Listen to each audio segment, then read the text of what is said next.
بسم اللہ الرحمن الرحیم۔ اللہ کے پیارے نبی، پیارے رسول، فخر دو عالم، نور مجسم، شفیع معظم، رحمت دو عالم صلی اللہ علیہ وآلہ وسلم یعنی جلوہ گر ہیں۔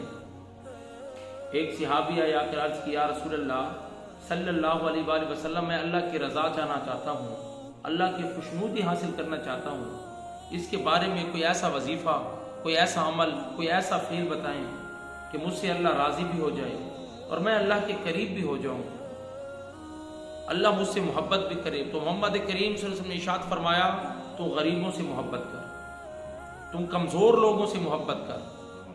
میں نے اپنی رضا کو، اپنی خوشنودی کو میں نے غریب لوگوں میں چھپا دیا ہے، یتیموں میں چھپا دیا ہے، مسکینوں میں چھپا دیا ہے۔ پھر محمد کریم صلی اللہ علیہ وسلم نے ارشاد فرمایا، اگر تو چاہتا ہے کہ اللہ تیری مدد کرے اور تو چاہتا ہے کہ اللہ مسلسل مدد کرتا رہے، جب تک تو غریبوں کی مدد کرتا رہے گا، رب تیری مدد کرتا رہے گا۔ اے ایمان والو، یہ بہت بڑی فضیلت ہے، غریبوں کے ساتھ، مسکینوں کے ساتھ، بے سہاروں کے ساتھ ان کا سہارا بننا، ان کی مدد کرنا۔